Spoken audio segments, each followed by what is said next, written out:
பிப்ரவரி பிப்ரவரி 17 இன்னைக்கு தான் எம்ஜிஆர் ஆட்சியை கலைச்சாங்க. 1980 எம்ஜிஆர் ஆட்சியை கலைத்த நாள் இன்று. கண்ணதாசன் சொல்கிறது, நான் சொன்ன வார்த்தை எவ்வளோ உண்மைன்னு நான் அப்புறம் பார்த்தேன். தமிழ்நாடு முழுவதும் இருந்து சாரி சாரியாக மக்கள் அவரை நோக்கி எம்ஜிஆரை நோக்கி வர ஆரம்பித்தாங்க. அப்புறம் பெரிய பிரச்சனையாக வேறு மாறிடும். அதனால் துணை சபாநாயகரை போட்டு அந்த கூட்டத்தை ஒரு மாதிரி நடத்துகிறாங்க. எம்ஜிஆர் சட்டசபை செத்து விட்டதுன்னு சொல்லிட்டு எம்ஜிஆர் போயிடுறாரு. ஒரு 12-13 எம்எல்ஏக்கள் எம்ஜிஆர் கூட வந்துடுறாங்க. இன்னும் சிலரும் வராங்க. பெரிய அளவில் வரல. திமுகவில் இருந்துன்னா ஆளுங்கட்சி. இந்த தேர்தலில் ஆளுங்கட்சி திமுக தான் ஜெயிக்கும்னு எல்லாருமே அன்றைக்கி எழுதுகிறாங்க, நம்புகிறாங்க. ஆனால் நிலைமை என்னென்னா அப்படியே தலைகீழ 2.5 லட்சம் வாக்கு வித்தியாசத்தில் மாயாதேவர் ஜெயிக்கிறார். தம்பி நான் படித்தேன் காஞ்சியில் நேற்று பாட்டில் அந்த போர்டு காமிப்பார். மாயாதேவர் வெற்றி அப்படின்றதெல்லாம் காமிப்பார். ராஜ்யசபா எம்பிக்கு உதவி பண்ணிட்டாரு இவர். பண்ணி முடிச்சு ஜெயிச்சிட்டாரு. அதுக்கப்புறம் காலம் வாரிட்டாங்க. முதுகுல குத்துற ஒரு கதை தான். இந்த நேரம் இந்திரா காந்தி பவர்ஃபுல்ல மிருக வெறியோடு வந்து உக்காந்துருக்க டைம். அவங்க இதை பயன்படுத்துகிறாங்க மாற்றி மாற்றி. ஜனதா கட்சி தோற்று போயிடுது. கலைஞர்கள்லாம் படு அடி. ஒரே ஒரு சீட்டு தான் ஜெயிக்கிறாங்க. ஏவிபி ஆசி தம்பி வட சென்னையில் ஜெயிக்கிறார். இந்த 20 இடத்துக்கு மேலே ஏடிஎம்கேக்கு வரவேற்பு கொடுத்துட்றாங்க. அப்போ என்ன அர்த்தம்னா எம்ஜிஆருக்கு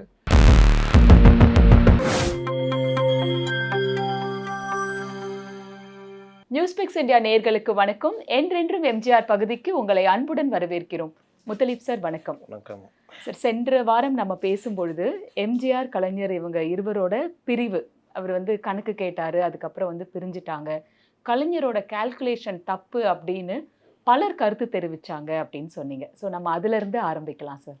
கலைஞர் எம்ஜிஆரை கட்சியை விட்டு நீக்கணும்னு முடிவு பண்ணுறது வந்து ஒரு 15 நாள்லேயே முடிவு பண்ணி தூக்குனாங்கன்ற மாதிரி சொன்னாங்க. எம்ஜிஆருக்கு என்ன பிரச்சனை வருதுன்னா, எம்ஜிஆர் வந்து அந்த இது சொன்னல, அந்த சிறு பொருளாளராக இருந்துட்டு கட்சி ஜெயிக்குது, 71 பெருவெற்றி பெறுது, காங்கிரஸை ரொம்ப சாமர்த்தியமாக கழட்டி விட்றாங்க. அதான் கூட்டணியிலே இருக்குது, ஆனால் சட்டசபையில் சீட்டு கொடுக்கல. அந்த கூட்டணி பேச்சுவார்த்தை லேட்டுக்கிட்டு ஆகணும்னா நீங்கள் நிற்க வேணாம் அப்படின்ட்டு திமுக தான் அதிகாரம் நிற்கிது. காங்கிரஸுக்கு வெறும் எம்பி சீட்டு தான் ஒதுக்குறாங்க. யார்? இந்திரா காங்கிரஸுக்கு. எதிர்த்து நிற்கிறது காமராஜர் தலைமையிலான பழைய காங்கிரஸ். அப்போது பெரிய அளவு எதிர்ப்பு இல்லாமல் இவங்க வந்து இந்த கூட்டணியை அடிக்குது. அப்போ எம்ஜிஆருக்கு என்ன ஆசைன்னா சுகாதாரத்துறை அமைச்சராக மாறணும் அப்படின்னு எம்ஜிஆருக்கு ஆசை. சென்ற முறை பேசியிருந்தோம் இது. அது கலைஞர் ரொம்ப சாமர்த்தியமாக காய் நகர்த்தி மற்றவங்க யாரும் ஒத்துக்கலை, சினிமா விட்டு நீங்கள் முழுக்கு போட்டிங்கன்னா வரலான்னு. அப்போ எம்ஜிஆர் எப்படி அதை விடுவார்? உச்சத்தில் இருந்தனால அவர் ஒத்துக்கலை. இது கோபம். ரெண்டாவது கோபம் எம்ஜிஆருக்கும் ஆதித்தனாருக்கும் ஆகாது. ஆதித்தனாரை சபாநாயகராக இருந்தவரை அமைச்சர் பதவி கொடுக்குறாரு. அது ஒரு கோபம். அதற்கு பிறகு தான் முக்கியமான பிரச்சனை மூகாமுத்துவை கொண்டு வராங்க. மூகாமுத்து மன்றங்களை எம்ஜிஆருடைய மன்றங்களை மூகாமுத்து மன்றங்களாக மாற்றணும் அப்படின்னு. அது எம்ஜிஆர் உச்ச நட்சத்திரம். ஆனால் அது வந்து மாற்றி அந்த வேலையெல்லாம் பண்ணுறாங்க. அதற்கு சில இதெல்லாம் கலைஞர் குறுக்கோளியில் பயன்படுத்தினார் அப்படின்றத எம்ஜிஆர் அந்த இது இந்திரா காந்திகிட்ட இது கவர்னர்கிட்ட கொடுத்த குற்றச்சாட்டு பட்டியலில் இதையும் குறிப்பிடுறார் எம்ஜிஆர். மன்றங்களை மாற்றுறதுலேருந்து அதற்கு அரசு இதை எப்படி பயன்படுத்துகிறாங்க அப்படின்றதெல்லாம் குற்றச்சாட்டாக வைக்கிறார். எந்த வருடம் சார் இது? 73 அந்த பீரியடு. அப்போ இது வந்து எம்ஜிஆரை எவ்வளோ பாதிச்சிருக்குது மூகாமுத்து கொண்டு வந்தது அப்படின்றது நான் அன்றைக்கி போன வாரம் பேசினாலும் சொல்ல வந்தது காரணம் தான். இன்னொன்று சொல்கிறேன். இன்றைய நாள் இன்றைக்கி என்ன தேதி? இன்னைக்கு 17 பிப்ரவரி 17. இன்றைக்கி தான் எம்ஜிஆர் ஆட்சியை கலைச்சாங்க. 1980 எம்ஜிஆர் ஆட்சியை கலைத்த நாள் இன்று. அது அன்றைக்கி கலைச்சப்போ கிட்டத்தட்ட பெரிய அளவில் மூட் அவுட் ஆகிட்டார் எம்ஜிஆர். இது வந்து 80 ஆட்சி 3 வருஷம் வந்தால் பிறகு அதை வந்து நம்ம பிற்பாடு பேசுவோம். ஒரு தகவலுக்காக சொல்கிறேன், இன்றைக்கி கலைச்ச நாள். அப்போ எம்ஜிஆரை நீக்கணும்னு முடிவு பண்ணோன்னே கலைஞர் ரொம்ப சாமர்த்தியமாக காய் நகர்த்துறாரு. நான் தான் முடிவெடுக்காத மாதிரி மற்றவர்களை முடிவெடுக்கிறது. கண்ணதாசன் தன்னுடைய நான் பார்த்த அரசியல் ஒரு புக்கில் எழுதியிருப்பார். அதில் வந்து என்கிட்ட கேட்டார், ரொம்ப இதுவாக இருக்கியா, நீக்கிடலான்னு நினைக்கிறேன், என்ன செய்யலான்னு. அந்த தப்பை மட்டும் பண்ணாதீங்கன்னு சொன்னேன். இல்லை பார்த்துக்கலாம் அப்படின்ட்டு சொல்லிட்டாரு. திடீர்னு ஒரு நாள் மத்தியானம், யோ செய்தி பார்த்தியா அப்படின்னு ஃபோன் வருது. செய்தி பார்த்தியா? இல்லை பார்க்கல, முடிவு எடுத்துட்டேயா, சஸ்பெண்ட் பண்ணிட்டோம், நீக்கிட்டோம். பெரிய தப்பு பண்ணிட்டீங்க. மறுபடியும் நான் சொன்னேன். மிகப்பெரிய தப்பு பண்ணிட்டீங்கன்னு நான் சொன்னேன். பார்த்துக்கலாம்யா அப்படின்னு சொல்லிட்டு வச்சுட்டாரு. சரி, இது கண்ணதாசனா சோ கிட்ட பேசினாரா சார்? ஷோவும் சொல்லியிருக்காரு 2 ஆ, பேர்ட்டையுமே. ம். அதுக்கப்புறம் கண்ணதாசன் சொல்கிறது, நான் சொன்ன வார்த்தை எவ்வளோ உண்மைன்னு நான் அப்புறம் பார்த்தேன். தமிழ்நாடு முழுவதும் இருந்து சாரி சாரியாக மக்கள் அவரை நோக்கி எம்ஜிஆரை நோக்கி வர ஆரம்பித்தாங்க. இது அவர் எடுத்த எவ்வளோ தவறான முடிவுன்றதை காமிச்சது. ஷோவும் இதை சொல்லியிருப்பார். எம்ஜிஆர் இது பண்ணப்போ நான் வேணான்னு சொன்னப்போ மீறி தான் பண்ணாங்க. அதனுடைய பலனை பிற்காலத்தில் கலைஞர் அனுபவிச்சார் அப்படின்னு. அப்போ எம்ஜிஆர் நீக்கன்றது இவங்க சாதாரணமாக எடுத்துட்டாங்க முடிவு. எம்ஜிஆர் நீக்கிட்டாங்கன்ற தகவல் இதயவீணை படப்பிடிப்பில் இருக்கிற எம்ஜிஆர்கிட்ட மணியன் போய் கலங்கிய மனதோட சொல்கிறப்போ அப்படியே எம்ஜிஆர் சிரிச்சுக்கிட்டே, என்ன அதனால் என்ன ஆச்சு, எல்லாருக்கும் பாயாசம் கொடுக்க சொல்லுங்கள் அப்படின்னு சொல்லிட்டு சொன்னார்னு சொல்லுவாங்க. அன்னைக்கு ஈவினிங்கே அப்புறம் அவர் சென்னையில் வந்த பிறகு அவரை நோக்கி எல்லாரும் வர ஆரம்பித்த பிறகு என்ன பண்ணலாம் ஏது பண்ணலாம்னு ஆலோசனை பண்ணும்பொழுது 2 முடிவு, கட்சி தொடங்கலாமா வேணாமா அப்படின்னு ஒரு குழப்பத்தில் இருக்கும்பொழுது எல்லாருமே சொல்கிறாங்க. அதற்கு பிறகு இவர் அந்த டைமில் கல்யாண சுந்தரம் இந்திய கம்யூனிஸ்ட் கட்சியுடைய மாநில செயலாளர் அவர்கிட்டலாம் ஆலோசனை பண்ணுறாரு. இதெல்லாம் பண்ணும்பொழுது கட்சி ஆரம்பிக்கிறது தான் நல்லது அப்படின்னா, அன்றைக்கே நான் கட்சியை ஆரம்பிக்க போகிறேன்னு அறிவிச்சிடுறாரு. அப்புறம் அந்த கட்சி எப்படி இருக்கணும் என்ன பண்ணணுன்றதெல்லாம் அதுக்கப்புறம் அடுத்தடுத்த கட்டங்களில் முடிவெடுக்கிறாரு. இது எல்லாமே எம்ஜிஆருடைய சொந்த பணத்தில் பண்ணுறாரு. சத்யா ஸ்டுடியோவில் அதை ஆரம்பித்து மற்ற என்னென்ன பண்ணணுமோ எல்லாத்தையுமே தன்னுடைய சொந்த இதில் தான் பண்ணுறாரு. அவர் கூட அந்த நேரத்தில் எம்ஜிஆரை நீக்கின பிறகு சட்டசபை நடந்துக்கிட்டு இருக்குது. அந்த சட்டசபையில் எம்ஜிஆருக்கு ஆதரவாக மதியழகன், கேஎம் மதியழகன், கே கிருஷ்ணசாமியுடைய அண்ணன், எம்ஜிஆருடைய தீவிர ஆதரவாளர், அவர் சபாநாயகர். அப்போ அவர் என்ன பண்ணுறாரு, எம்ஜிஆருக்கு ஆதரவாக சில விஷயங்கள்லாம் நம்பிக்கையில்லா தீர்மானம்லாம் இவங்க கொண்டு வரும்பொழுது எம்ஜிஆருக்கு ஆதரவாக பேசுவார் இவருன்னொன்னா அவரை நீக்கணும்னு கொண்டு வராங்க கேஎம் மதியழகனை. அவர் அதை பல விஷயங்கள் அவர் சபாநாயகர்னால ஒன்றும் பண்ண முடியாதுல்ல, அப்புறம் பெரிய பிரச்சனையாக வேறு மாறிடும். அதனால் துணை சபாநாயகரை போட்டு அந்த கூட்டத்தை ஒரு மாதிரி நடத்துகிறாங்க. எம்ஜிஆர் சட்டசபை செத்து விட்டதுன்னு சொல்லிட்டு எம்ஜிஆர் போயிடுறாரு. அப்புறம் பல பிரச்சனை, மதியழகன் தாக்கப்பட்டார்னா கூட தகவல்லாம் வந்துச்சு. இது எந்த அளவுக்கு உண்மைன்னு தெரியாது அந்த காலத்து சட்டசபை. அப்போது ஒரு 12, 13 எம்எல்ஏக்கள் எம்ஜிஆர் கூட வந்துடுறாங்க. இன்னும் சிலரும் வராங்க. பெரிய அளவில் வரல திமுகவில் இருந்துன்னா ஆளுங்கட்சி. ஆனால் பொதுமக்கள், தொண்டர்கள் பெரிய அளவில் ஆயிரக்கணக்கில் வந்து குமிறாங்க எம்ஜிஆரை பார்க்கறதுக்கு. அப்புறம் இளைஞர்கள் அது இதுன்னு. அதனால் அதுக்கு பிறகு எம்ஜிஆர் கட்சி ஆரம்பிக்கிறாரு. கல்யாண சுந்தரத்தோடு சேர்ந்து பல இது பண்ணுறாரு, பேட்டிகள் மற்ற விஷயங்கள்னு. முதல் இடைத்தேர்தல் இது வருது, நம்ம திண்டுக்கல் இடைத்தேர்தல். இதில் என்னென்னா எம்ஜிஆருக்கு இந்திரா காங்கிரஸ் எல்லாமே கை கொடுத்தாலும் இந்திரா காங்கிரஸ் என்ன சொல்கிறாங்க, அவங்களுக்கும் பிரச்சனை. காங்கிரஸ்லாம் பிரிஞ்சு தமிழ்நாட்டில் இது பண்ணும்பொழுது திண்டுக்கல் இடைத்தேர்தலில் நம்ம வேட்பாளர் நிறுத்தணும்னு அவங்களும் நிப்பாட்டுறாங்க. எம்ஜிஆர் ஆதரவு கொடுக்க சொல்கிறாங்க. எம்ஜிஆருக்கு என்னென்னா தைரியம், நம்ம நிற்போம் அப்படின்ட்டு அவர் மாயாதேவ் நிற்க வைக்கிறார். மார்க்சிஸ்ட் கம்யூனிஸ்ட் கட்சியிலேருந்து சங்கரையா வேட்பாளர், பழைய காங்கிரஸ்லேருந்து ஒருத்தர் வேட்பாளர் காமராஜர், இதிலேருந்து திமுகலேருந்து ஒரு வேட்பாளர். அப்போது 4 முனை போட்டியாக இது மாறுது. அப்புறம் எம்ஜிஆர் என்ன பண்ணுறாரு, மார்க்சிஸ்ட் கம்யூனிஸ்ட் கட்சிகிட்ட கேட்குறாரு, பி ராமமூர்த்திகிட்ட பேசி இது பண்ணி சங்கரையாவுக்கு வாபஸ் வாங்கிட்டு மார்க்சிஸ்ட் கம்யூனிஸ்ட் கட்சி ஆதரவு கொடுக்குது. இந்த தேர்தலில் ஆளுங்கட்சி திமுக தான் ஜெயிக்கும்னு எல்லாருமே அன்றைக்கி எழுதுகிறாங்க, நம்புகிறாங்க.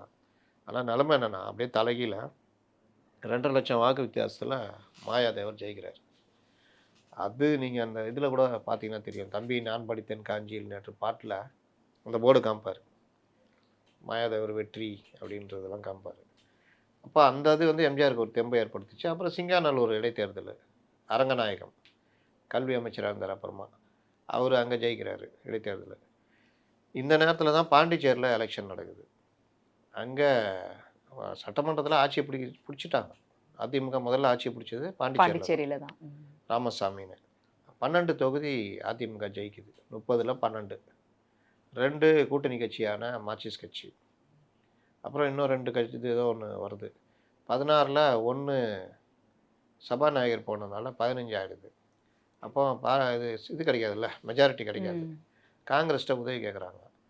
இந்திரா காந்தி உதவி பண்ணுறேன் அப்படின்னு சொல்லிவிட்டு, இங்கே தமிழ்நாட்டில் ஒருத்தர் ராஜ்யசபா எம்பி ஆகுது, உங்கள் ஆதரவு வேணும்னா இவர்கிட்ட தான் 12, 13 பேர் இருக்காங்கல்ல, இவர் ஆதரவு கொடுக்குறாரு. ஜெயிச்ச பிறகு அங்கே நம்பிக்கையில்லா தீர்மானம் வருது. காங்கிரஸ் காலவாரி 13 நாளோ 15 நாள்லயோ அதிமுக ஆட்சி கவுந்துருது. அந்த கோவம்லாம் எம்ஜிஆருக்கு இருக்குது. அதை ராஜ்யசபா எம்பிக்கு உதவி பண்ணிட்டாரு இவரு. பண்ணி முடிச்சு ஜெயிச்சிட்டாரு. அதுக்கப்புறமா அதுக்கப்புறம் இவங்க காலவாரிட்டாங்க. முதுகுல குத்துற ஒரு கதை தான் இது. அந்த நேரம் இந்திரா காந்தி பவர்ஃபுல்ல மிருக வெறியோடு வந்து உக்காந்துருக்க டைமு. அவங்க இதை பயன்படுத்துகிறாங்க மாற்றி மாற்றி. இதில் 2 பேருமே இங்கே தமிழ்நாட்டில் அவங்க நினச்சதெல்லாம் நடக்கவே இல்லை. அதிமுக உதவி செஞ்சால் திமுக ஒன்றும் இல்லாமல் போனால் அங்கே கலைஞர் படுஸ்ட்ராங் ஆட்சி இருக்குது. ஒவ்வொரு மூமெண்ட்டுமே இதில் எம்ஜிஆருக்கும் இவங்களுக்கும்லான மோதல் பல விஷயங்களில் போய்கிட்டு இருக்குது. இது ஒரு பார்ட்டுனா அந்த அந்த ஆட்சிக்கு எதிராக குற்றச்சாட்டுகளை கவர்னர்லாம் பார்த்து எம்ஜிஆர் கொடுக்குறாரு. எம்ஜிஆர் தனியாக, கல்யாண சுந்தரம் தனியாக, ஜி விஸ்வநாதன் சொல்லிட்டு அவர் நாஞ்சில் மனோகரன்லாம் அப்போ தான் வெளியில் வந்திருக்காங்க டிஎம்கேலேருந்து. இவங்க எல்லாருமே குற்றச்சாட்டுகளை கொண்டு போய் டிஎம்கேக்கு எதிராக கொடுக்குறாங்க. இது ஒரு பக்கம்னா மோதல் போக்கு நடந்துகிட்டே இருக்குது. இந்த நேரத்தில் தான் இந்திரா காந்திக்கு எதிராக தேசிய லெவலில் கட்சிகள் அப்படியே அணிதிரள ஆரம்பிக்குது. அதுக்கு கலைஞர் ஆதரவு கொடுத்துட்ருக்காரு. காமராஜர் கொஞ்சம் நெருங்கி பழகிட்டு இருக்கிறாரு. இந்திரா காந்திக்கு அங்கே நேஷ்னல் லெவலில் தேர்தல் செல்லாதுன்னு அறிவிக்கிறாங்க 75. அப்போ அவங்க அதை என்ன பண்ணது தெரியாமல் எமர்ஜென்சியை கொண்டு வராங்க. எமர்ஜென்சி கொண்டு வந்தோன்னே மற்ற எல்லாருமே அதை எதிர்க்கிறாங்க. இந்திய கம்யூனிஸ்ட் கட்சி ஆதரிக்குது. எம்ஜிஆரை பொறுத்த வரைக்கும் என்னென்னா இந்த ஊழல் ஆட்சி அகற்றப்படணும். அதில் வந்து அவர் கொடுத்த பட்டியலில் ஒரு பெரிய பட்டியல் என்னென்ன பண்ணியிருக்காங்க, எப்படி கருப்பு பணத்தை வெள்ளையாக்குனாங்க. இவர் மேலே அன்பில் இப்போ இருக்கார மகேஷ், அவங்க தாத்தா அன்பில் தர்மலிங்கம், இந்த மாதிரி பலர் மேலே. அதனால் இந்த இதெல்லாம் வந்து ஊழல் ஆட்சி ஒழியணும்னு எம்ஜிஆர் ரொம்ப ஸ்ட்ராங்காக ரெக்கமெண்ட் பண்ணுறாரு. இது பிரச்சாரம்லாம் பண்ணுறாரு. கலைஞர் ஒரு பக்கம் அவர் இந்த ஆட்சிக்கு எதிராக இந்த மாதிரி அடக்குமுறை ஒடுக்குமுறைன்னு அவர் கூட சேர்ந்துடலாம். மார்க்சிஸ்டுகள் தனியாக பண்ணுறாங்க. இப்படிலாம் போய்கிட்டு இருக்க காலகட்டத்தில் தான் காமராஜரும் கலைஞரும் நெருக்கமாக வராங்க. கலைஞருக்கு 2 பேரையுமே பிடிக்காது. ஆனால் காமராஜர், ராஜாஜி காமராஜர்கிட்ட பர்சனலாக 73க்கு முன்னாடி அவர் மறைவுக்கு முன்னாடி என்ன சொல்கிறாருன்னா, நீங்கள் வந்து எம்ஜிஆர் வந்து மகாபாரதத்தில் போராடுற அர்ஜுனன் மாதிரி தனியாக போராடிட்டு இருக்காரு, அவரை கைவிட்டுறாதீங்க அப்படின்றாரு. அவர் 73ல் மறைஞ்சிடுறாரு. அது காமராஜருக்கும் பெரிய இழப்பு, எம்ஜிஆருக்கும் கிட்டத்தட்ட அது. அதே மாதிரி பெரியார் வந்து டிஎம்கே சப்போர்ட் எடுக்கிறார். எம்ஜிஆருக்கு எதிராக திமுகவுக்கு துணை இருக்கணும்னு. திக அந்த காலத்துலேருந்தே இந்த அப்படியே அவங்களோட தான் ட்ராவல் பண்ணுறாங்க. அப்போ எம்ஜிஆர் தனித்து தான் விடப்படுறாரு. இந்திரா காங்கிரஸ் கூட மாறி மாறி இப்படி தான் இருக்குது. இந்த சந்தர்ப்பம் நடக்கும்போது தான் 76 அந்த பிரச்சனையில் மிஸ்ஸால் எல்லாரையும் தீவில் போடுறாங்க. தமிழ்நாட்டில் மட்டும் ஆட்சி இருக்குது, அதனால் இங்கே கொஞ்சம் சப்போர்ட் இருக்குது. மிஸ்ஸாவுக்கு எதிராக இவர் காமராஜரும் கலைஞரும் கை கோத்துட்டு அவங்களுக்குள்ள ஒரு இது ஓடிக்கிட்டு இருக்குது, அண்டர்ஸ்டாண்டிங். திடீர்னு நெருக்கமாக வராங்க. அந்த டைமில் தான் காமராஜர் கரெக்டாக இறந்து போயிடுறாரு. இது கலைஞருக்கு ஒரு அடி, ஜெயபிரகாஷ் நாராயணனுக்கும் அடி, நேஷ்னல் லெவலில். இது நடக்கும்போது காமராஜர் இறந்த அப்புறம் பழைய காங்கிரஸ் இந்திரா காங்கிரஸ் ஒன்றா ஆகலான்ட்டு ட்ரை பண்ணுறாங்க. ஆனால் இங்கே கலைஞர் அதுக்கு தடையாக இருக்கார். இங்கே இருக்கிற போலீஸோ மற்றவர்களோ அது. அப்போ அங்கே இருந்த பிரம்மானந்த ரெட்டின்னு சொல்லிட்டு அவங்களாம் கிட்டத்தட்ட மிரட்டியே செய்கிறாங்க. இது எங்கள் கட்சி பிரச்சனை, தமிழ்நாடு கவர்மெண்ட்டு இதுக்கு ஹெல்ப் பண்ணுங்கள், போலீஸ்லாம் இது பண்ணுதுன்ற மாதிரி பண்ணுறாங்க. இந்த நேரத்தில் தான் இனி இருந்தால் சிக்கல், இந்த கவர்மெண்ட் இருந்தால் சிக்கல்னு அந்த கவர்மெண்ட்டை கலைக்கிறாங்க. அது எம்ஜிஆர் ரொம்ப பெருசாக வரவேற்கிறார். ஏன்னா ஊழல் ஆட்சி இது ஒழியணும், இந்த மக்கள் வந்து புதிய ஆட்சி வரணும், இவருடைய எதாச்சாதிகாரம் ஒழியணும்னு. கலைஞர் இன்னொரு பக்கம் வேறு மாதிரி கொண்டு போகிறாரு. அதாவது நேஷ்னல் லெவலில் இதுக்கு எதிரான ஒரு இயக்கம் மாதிரி மாற்றுறாரு. 77 பார்லிமெண்ட் எலெக்ஷனு, ஏடிஎம்கே இந்திரா காங்கிரஸ் கூட கூட்டு அதிக இடங்களில் ஏடிஎம்கே நிற்கிது, இந்திரா காங்கிரஸ் கொஞ்சம் இடம் கொடுக்குறாங்க. அதாவது 20க்கு மேலே ஏடிஎம்கே, 12 கிட்ட இந்திரா காங்கிரஸ், கம்யூனிஸ்ட் கட்சி, இந்திய கம்யூனிஸ்ட் கட்சி, மார்க்சிஸ்ட் கம்யூனிஸ்ட் கட்சி தனியாக நிற்கிது. இவர் கலைஞர் ஜனதா கட்சி, இவங்களாம் ஒன்றா நிற்கிறாங்க. அந்த தேர்தலில் அகில இந்திய லெவலில் இந்திரா காங்கிரஸ் ஒன்றும் இல்லாமல் போகுது, 151 இடம் ஜெயிக்கிறாங்க. அவங்க 239 இடத்துக்கு மேலே ஜனதா கட்சி ஜெயிக்குது மொரார்ஜி தேசாய் தலைமையில். ஆனால் இங்கே தோற்று போயிடுறாங்க. இங்கே ஜனதா கட்சி தோற்று போயிடுது. கலைஞர்கள்லாம் படு அடி, ஒரே ஒரு சீட்டு தான் ஜெயிக்கிறாங்க. ஏவிபி ஆசி தம்பி வட சென்னையில் ஜெயிக்கிறாரு. இந்த 20 இடத்துக்கு மேலே ஏடிஎம்கேக்கு வரவேற்பு கொடுத்துட்றாங்க. அப்போ என்ன அர்த்தம்னா எம்ஜிஆருக்கு அவ்வளோ செல்வாக்கு பெரிய தெரிஞ்சிருச்சு. செல்வாக்கு, வரவேற்பு. நீ என்னதான் நீங்கள் உருட்டினாலும் இது பண்ணாலும் என்னென்னவோ பேசுகிறாங்க. என்ன பண்ணாலும் எம்ஜிஆருக்கு இங்கே ஒரு வேல்யூ வருதுன்னு எம்ஜிஆருக்கும் ஒரு நம்பிக்கை வருது. இந்த நம்பிக்கையோட அந்த சட்டமன்ற தேர்தல் வரை அறிவிக்கல. எம்ஜிஆர் அந்த ஏமாற்றத்தில் தான் இருக்காரு. அதற்கு பிறகு தான் இது கொஞ்சம் முடிஞ்ச பிறகு சட்டமன்ற தேர்தல் அறிவிக்கிறாங்க. சட்டமன்ற தேர்தல் அறிவிக்கும்போது நிலைமை தலைகீழாகுது. எம்ஜிஆருக்கு என்னன்னா, நம்ம தான் பவரா இதாயிட்டோம். இந்திரா காங்கிரஸ் தோத்து போயிடுச்சு. நம்ம ஏன் இவங்களுக்கு குடுத்து இங்க இது பண்ணணும் அப்படின்ட்டு அதிமுக தனியா நிக்குது. மார்க்சிஸ்ட் கம்யூனிஸ்ட் கட்சிய கூப்பிடுறாங்க. இந்திய கம்யூனிஸ்ட் கட்சியும் இந்திரா காங்கிரஸும் ஒண்ணா நிக்கிறாங்க. மார்க்சிஸ்ட் கம்யூனிஸ்ட் கட்சிய இவர் கூப்பிடுறாரு. மார்க்சிஸ்ட் கம்யூனிஸ்ட் கட்சி என்னன்னா, எம்ஜிஆர் குடுத்த ஊழல் பட்டியல் இதெல்லாம் சர்க்காரியா கமிஷன் போட்டுட்டாங்க. அப்போ மற்றவங்க எல்லாம் போட்டதெல்லாம் பெரிய பிரச்சனையா மாறிக்கிட்டு இருக்குது. இந்த நேரத்துல நம்ம இவங்களோட ஊழல் கட்சியோட நம்ம இருந்தா நல்லா இருக்காதுன்னு எம்ஜிஆர் கூட அவங்க கைகோர்க்குறாங்க. கரெக்ட்டா இவர் வந்து அந்த எமர்ஜென்சி கொடுமைகள் எல்லாம் சொல்லி கலைஞர் தனியா இது பண்றாரு. ஜனதா கட்சி கூட சேர்ந்ததுன்னு. ஆனால் இந்த ஊழலுக்கான இது இருக்குல்ல, சர்க்காரிய கமிஷன் இடைக்கால அறிக்கை வருது. இவங்க என்னென்ன தப்பு பண்ணாங்க. அது கலைஞருக்கு பெரிய பின்னடைவு. இந்த நேரத்தில தான் தேர்தல் நடக்குது. நீங்க எல்லாரும் வந்து ஆளுங்கட்சி ஜெயிக்கும், இவங்க ஜெயிக்கும். அந்த ஜனதா கட்சி தான் ஜெயிப்போம்னு நெனைக்கிறாங்க. மத்தியில ஆட்சியில இருக்கிறோம். நம்ம ஜெயிப்போம்னு அவங்க தனியா நிக்கிறாங்க. திமுக மற்றவர்கள் எல்லாம் நிக்கிறாங்க. ஆனா எம்ஜிஆருக்கு பெருவெற்றி. 130 இடம் தனியாவே ஜெயிக்கிறார்.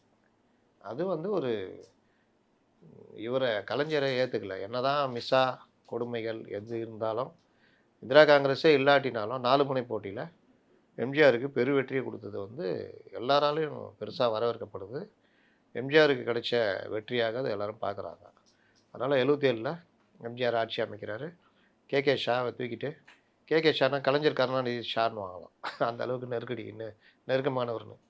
அவர தூக்கிட்டு பட்வாரி கொண்டு வராங்க. அவரு பதவியேற்று பெரிய லெவல்ல அவரு பல விஷயங்கள் பண்றாரு. இன்னொன்னு என்னன்னா அதிமுகல நின்னவங்க எல்லாம் யங்ஸ்டர்ஸு. தேர்தல்லயே ஃபர்ஸ்ட் டைம் போட்டியிடுறவங்க.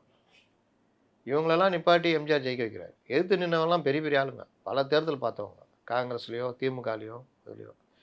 ஆனா எளிதா பலரும் இதாகுறாங்க. பல பேர வந்து புது ஆட்கள கொண்டு வராரு. நீங்க பார்த்தீங்கன்னா, இப்போ இவர துணை சபாநாயகர் ஆக்குறாரு. திருநாவுக்கரசர. விஜயசாதின்னு ஒருத்தர அமைச்சராக 26, 27 வயசு.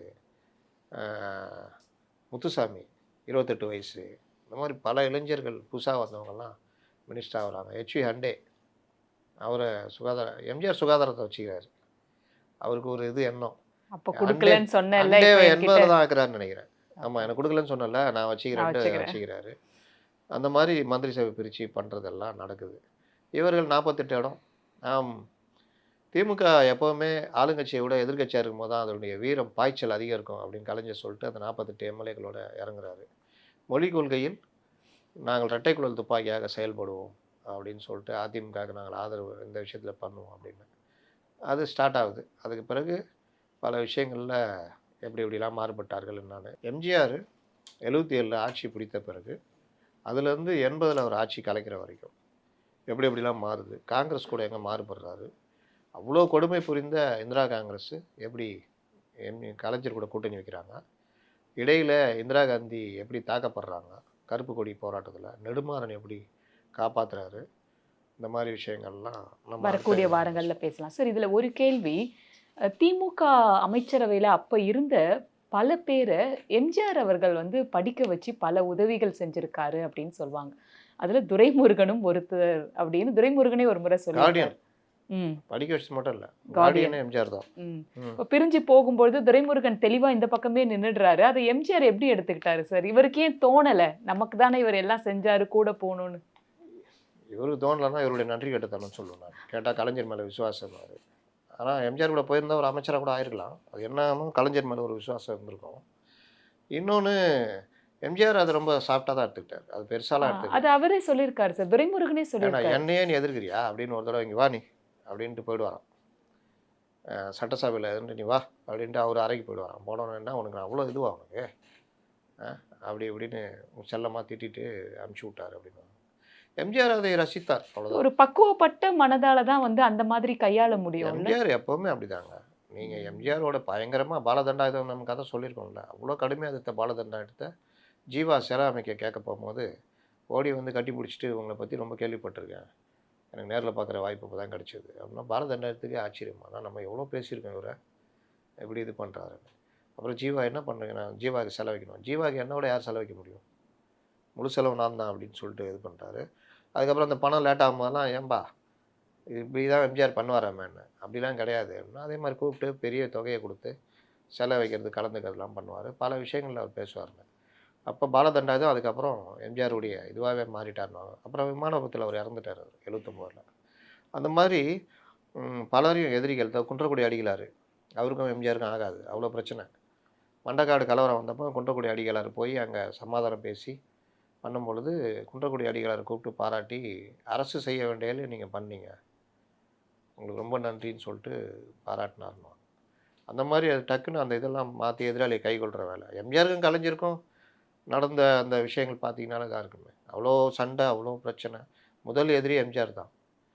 இதில் எம்ஜிஆர் நடுவில் 78ல் படம் நடிக்கிறேன்னு அறிவிச்சிட்டாரு. அதெல்லாம் நான் அடுத்த இதில் சொல்கிறேன். 78ல்.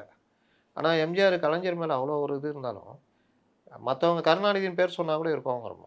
குறிப்பிட்ட சீனியர் மினிஸ்டர் மட்டும் பேர் சொன்னான். அது கொஞ்சம் லெவலில் இருக்கவன், புதுசாக அமைச்சரானவன், அப்படி இப்படி கொஞ்சம் அந்த இதில் எம்ஜிஆர் சந்தோஷப்படுவான்லாம் திட்டினா கடுமையாக. ஒரு தடவை காரில் போகும்போது ஒருத்தர் எம்ஜிஆர் சந்தோஷப்படுவார்னு கருணாநிதியின் பேர் சொல்லிட்டான். கார் அங்கேயே நிப்பாட்டி கீழே இறங்கிட்டாப்புல, இறங்கி போ அப்படின்ட்டு. அந்த மாதிரி ஒரு மரியாதை எம்ஜிஆரின் பண்பு. நன்றி சார். ரொம்ப இன்ட்ரெஸ்டிங்கா பல தகவல்கள் சொன்னீங்க. இனி வரக்கூடிய வாரம் இன்னும் ஆர்வம் பொங்க இருக்கும்னு நான் நம்புறேன். நன்றி.